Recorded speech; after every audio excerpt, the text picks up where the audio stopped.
you, Farnham, Richard, Charles, and thank you, all of you, for coming today. Clicker. So I'm going to start by reading you a quote, and then I'll pause to see how many of you can know or guess the author. So, let's see. So it goes like this. The development of mathematics towards greater precision has led, as is well known, to the formalization of large tracts of it, so that one can prove any theorem using nothing but a few mechanical rules. The most comprehensive formal systems that have been set up hitherto are the system of Principia Mathematica on the one hand, and the Zermelo-Fraenkel axiom system of set theory on the other. These two systems are so comprehensive that in them, all methods of proof used today in mathematics are formalized. That is, reduced to a few axioms and rules of inference.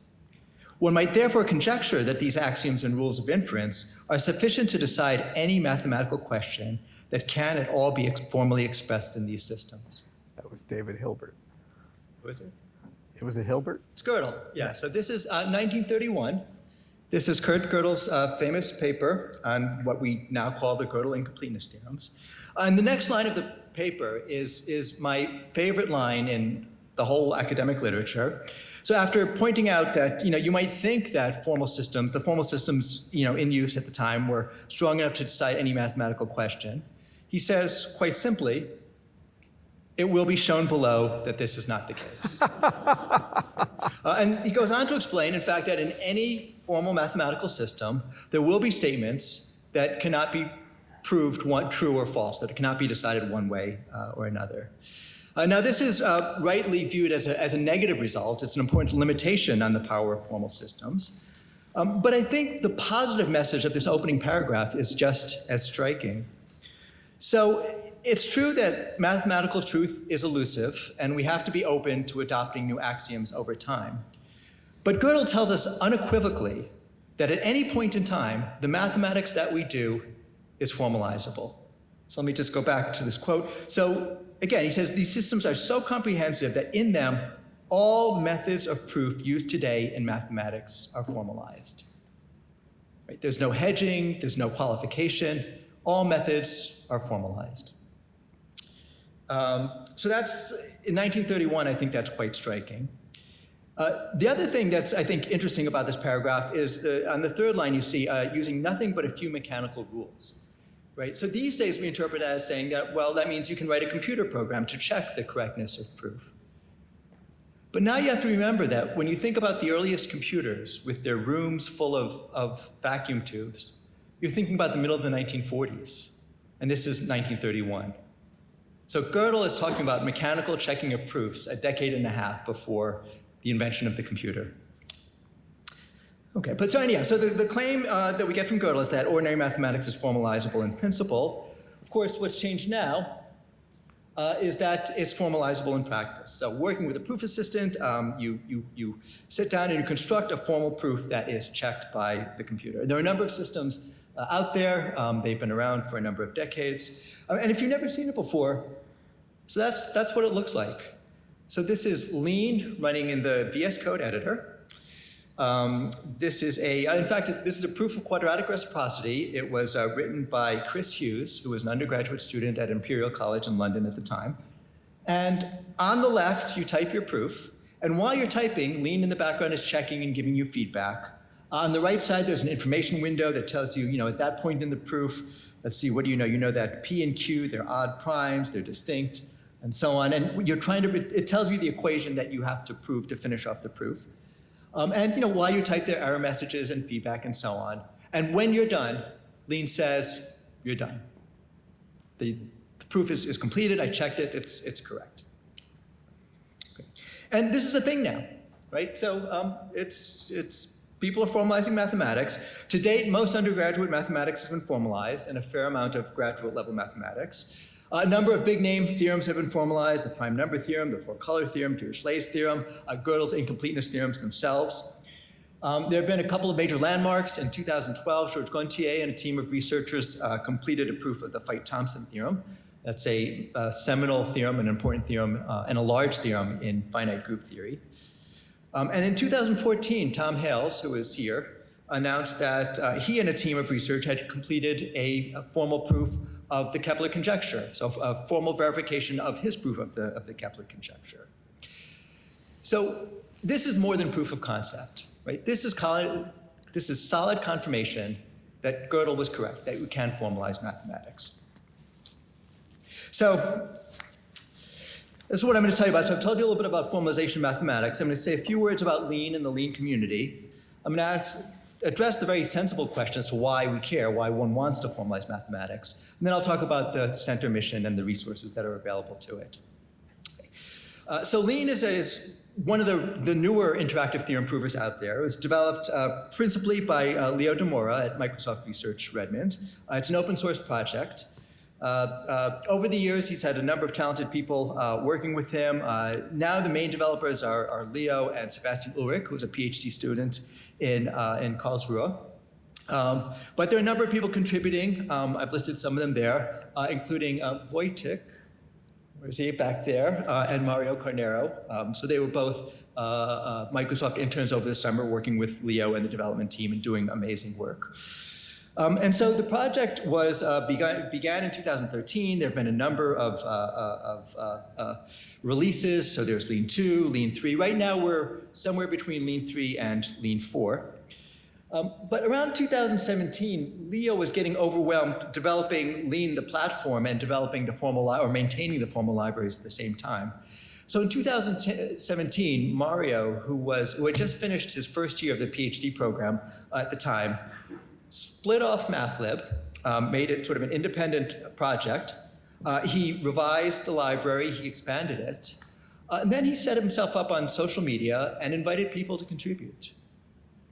And he was there round the clock, answering questions, helping people, explaining how to use the technology. Around that time, a number of very good mathematicians, including Kevin Buzzard, Johan Commelin, Patrick Massot, Scott Morrison, discovered Lean, got interested, and started using it. And the Lean community was born. And you can go find the webpage now. You can find documentation, information about the community. You can browse the library. You can get tutorials, information on installing Lean. The library is now more than 600,000 lines and still growing fast. The social media channel has hundreds of users. It's a very lively and vibrant place. The community, the library is maintained by a board of maintainers. So they do the hard work of answering questions in the community, setting the direction. But when people want to contribute to the library, there's a very complicated process of code review and revisions before something is admitted. And so it's a lot of work, and there's a board of people doing that. And so to date, there have been a number of successes. So Kevin Buzzard, Johan Commelin, Patrick Massot formalized the notion of a perfectoid space. That's an important recent construction by Peter Schulze.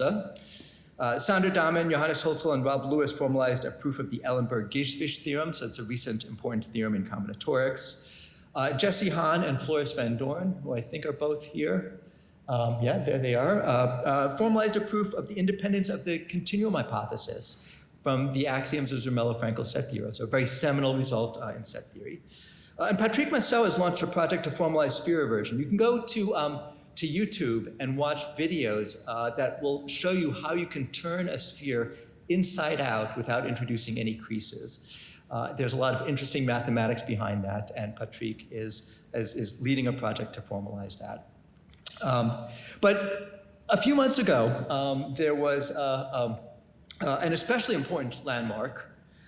So on December 5th, 2020, Peter Schulze challenged the Lean community to verify some of his recent work with Dustin Clausen. So Schulze is a recent Fields medalist. He's a young mathematician. He's one of the most celebrated and respected mathematicians alive today. So he asked the Lean community if they could verify something that he was working on. So Johan Commelin rallied the troops. A number of people in the community joined in. And on June 5th, 2021, Schulze posted the following blog post. He wrote, "Exactly half a year ago, I wrote the liquid tensor experiment blog post, challenging the formalization of a difficult foundation theorem from my analytic geometry lecture notes on joint work with Dustin Clausen. While this challenge has not been completed yet, I am excited to announce that the experiment has verified the entire part of the argument that I was unsure about. I find it absolutely insane that interactive proof assistants are now at the level that within a very reasonable time span, they can formally verify difficult original research. And I can imagine no more lovely, gracious sign that formal methods have arrived. I still get a little choked up reading it. So formal mathematics is finally getting some very good recognition. So the lean Zulip channel is lively. Everything Kevin Buzzard seems to do goes viral. Oh, by the way, it's Kevin Buzzard's birthday today. So happy birthday, Kevin. Lean and MathLab have been getting very good press in Quanta and in Nature. And there are lean workshops planned at a number of mathematical research institutes. So things are moving along nicely. So now let me say a few words about why we care about formalizing mathematics. I'm going to give you 5 reasons. I'm going to count down the top 5 reasons. So the first reason is correctness. Right? So this is what Peter Schulze was getting at. He had a complicated construction. There were a lot of details. He wanted to be absolutely sure that the details were correct. He asked the lean community to check it, and that's what they did. In my experience, this is absolutely the worst way to sell the technology. Right? When we do mathematics, we care about a certain type of understanding. We care about the ideas. Right? We want to have a deep, satisfying understanding. It's absolutely crucial to check the details, but it's a chore. Right? It's not something that you want to do. It's like housekeeping. Right? So trying to sell the technology that way is like coming home to your spouse and saying, honey, I bought you a present. I got you a new vacuum cleaner. It's not going to go over well, right? I mean, checking mathematics, it's a chore, right? But it's not something that mathematicians get excited about. So here's something that does a little bit better. Building mathematical libraries, right? When you formalize mathematics and put it together into a repository, you have a body of mathematics where everything is expressed with complete detail. Right? So if you read a proof, if you read a theorem, you can click on it and see the proof. If that refers to another theorem, you can click on that. Every bit of notation, every definition, you can follow all the way down to axiomatic primitives. Right? And that means that you have a body of knowledge that you can explore, you can search, you can study the conceptual structures, see how the pieces fit together. Right? And that's something more appealing to mathematicians. So another important use for the technology is education. Right? I found that it's a very powerful way of teaching mathematics. And there's a downside to it. Formalization is very demanding. Syntax is unforgiving. It's like teaching a programming language. So students, if you put a comma in the wrong place, you get an error message. It can be very frustrating. But every time you get something right, you know it right away. Every step you take, every small, big part of the theorem you're proving, you get it right, the computer tells you that you get it right, and you're rewarded. It feels really good. And so doing mathematics starts to feel like a game, and it can be a lot of fun. And so I found that this is a very good way of teaching mathematics. I've used it from anywhere from freshman business majors and modern language majors to graduate students in mathematics and computer science. But I think the technology can be used even at the level of elementary school. You have to be careful to tailor the technology to the audience, but I think it across the board, it's a powerful tool. Okay, so reason number 2 is discovery. So this is something that's near and dear to my heart. So the methods of artificial intelligence, including both symbolic and machine learning methods, have transformed technology. So here I've listed applications, hardware, software verification, AI, planning, constraint solving, optimization, knowledge representation, expert systems, databases, language processing, across the boards. They've done a tremendous amount. Surprisingly and almost shockingly, they've had almost no effect on mathematics. They've had very little impact. And you have to wonder why. What are we missing? And it's possible that there's something about mathematics that makes it just not amenable to automation and automated reasoning. But it's also possible that we just don't know how to use the tools yet. We just don't understand what they can do for mathematics. So one thing that I really like about formalization and formal methods is that it gives us a starting point. Once you have your mathematics represented in digital form, you can start to explore the power of these tools. Okay. But the number one reason, it might not be what you would think of right away. But I've come to believe that this is really the most important thing. and that's collaboration. So if you go to the Lean Zulip social media channel, the dynamic is really amazing. I mean, it's a way of life. People show up on Zulip, they start up their computer in the morning, they turn it on, and it's just going through the day, and they follow along. If you go almost any time of the day, you go to the Lean Zulip channel and you ask a question, within seconds you'll have multiple answers, and they're helpful. People, ask questions. They challenge one another. They announce plans. They discuss their plans. They talk about news, things they've heard in the news. It's a place where the community comes together, and newcomers are very welcome. And it's especially charming to see. You'll see somebody, come to the channel, struggle to learn Lean, right? Ask lots and lots of questions. And then 3 months later, you'll see that same person proudly answering questions for the next wave and proudly helping them with the things that they were just struggling with. And it seems strange to say that this is really the most powerful, important aspect of the technology. Because you can collaborate without formal systems. But there's something very powerful about building a communal digital library and doing it together. Right? When you formalize a theorem, it feels like you've done something perfect, pristine, transcendental. And when you do it, the first thing you want to do is share it with your friends. Right? So you complete a theorem, you put it online, you go to the Zulip channel, you announce it, everybody gives you the big celebration emojis, and then you do a pull request and you get into the library, right? And you've contributed. And that's a very, very powerful thing. Okay, so let me say a few words about the mission. So a few months ago, Richard and Liz Cooper and I had a meeting with Charles. And we talked about Charles' vision for a Center for Formal Mathematics and what we could hope to achieve. At the end of the meeting, Charles said, send us a proposal, right? And so I want to read to you the mission statement that we crafted in that proposal. Word for word, this is what we wrote. The mission of the center is to use formal methods to improve global access to mathematics and to assist in the dissemination, verification, and discovery of mathematics. The center will focus on the use of the Lean programming language and interactive proof system with the following 3 goals. Formalization, the center will support the development of Lean's communal mathematics library, MathLib, and formalization projects of contemporary mathematical interest. Infrastructure, the center will support the development of better interfaces, automated reasoning tools, formal infrastructure for collaboration, exploration, and discovery. And 3, education. The center will support the development of resources for teaching mathematics based on Lean and formal methods. So as a mission statement, I think it's pretty good. It's clear, it's to the point, it got the job done. It's something we can put on a web page. But now let me tell you what the real mission is. So, the funny thing is, with the Center for Formal Mathematics, we really don't care about formal mathematics per se. Formal mathematics, it's a tool, it's a technology. What we care about is what it can do and what we can do with it. So I want you to imagine a world where an elementary school student, instead of playing video games, can explore geometry.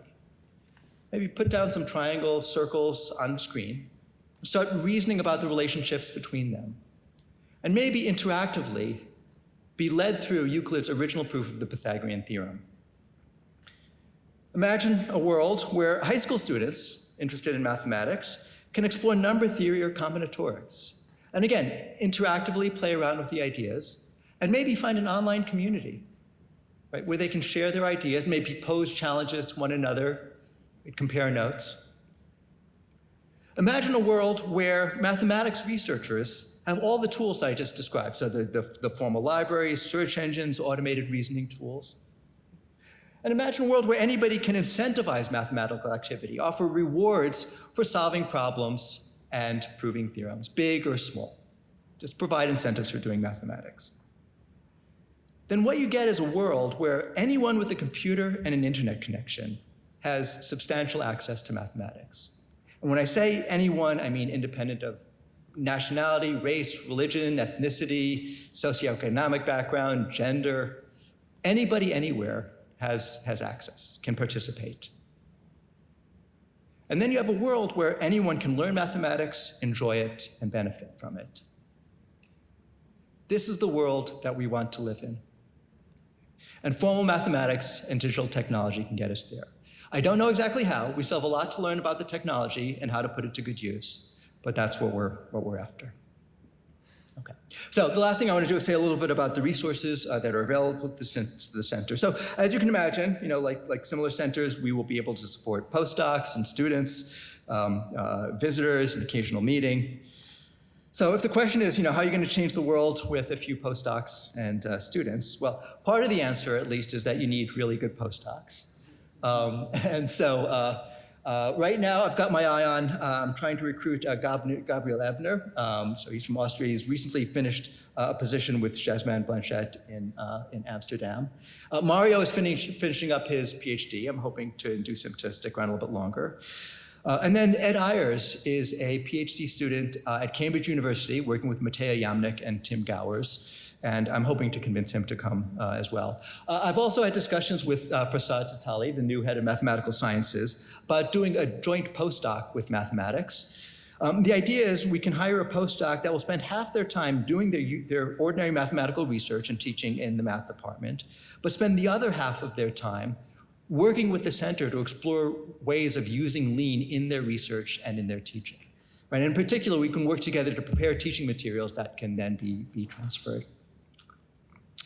Okay, and there are a number of students already working with lean, Sil Beck, Wojtek, Josh Kloon, Evan Lone, Kaden Codell. We have a wonderful staff in philosophy that will support us, Jackie DeFazio and Mary Grace Joseph. And of course, we'll have web presence and visitors and meetings. We'll also have the support of colleagues at Carnegie Mellon. So first and foremost, Marijn Hulle. One of my heroes and the person doing the best research out there on the use of automated reasoning methods in mathematical discovery. He's got a number of talented students, Emre Yolsu, Joseph Reeves, Evan Lone and Kaden Codell, in fact, we're jointly advising.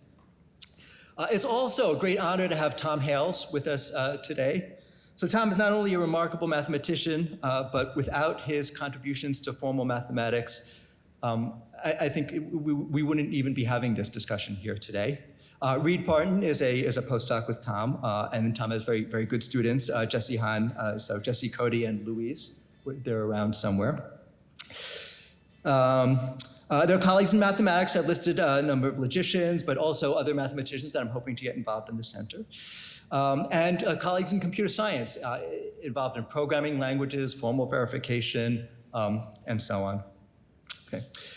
In addition, we'll have the full range of expertise in the Department of Mathematics and Computer Science and Philosophy. But that's just getting started, right? So I mentioned that machine learning is important. Carnegie Mellon had a machine learning department before machine learning was even on the map. We'll need to think about user interfaces. Well, we've got the Human Computer Interaction Institute. We'll probably need to think about processing mathematical text. Well, we have the Language Technologies Institute. And of course, for the educational mission, we'll want to take advantage of the best technology, the best methods out there for designing and assessing educational resources. Well, we have that in the psychology department and the Simon Initiatives. We'll also have the friendship and support of Leo DeMora and the entire Lean development team. And it doesn't hurt that with Lean, we have the most amazing, beautiful, wonderful piece of software ever written. But most importantly, the reason I know that we can do this is that we will be doing it with the entire Lean community. So on this slide, I've listed just some of the people I know who have contributed to Lean and MathLib in various ways.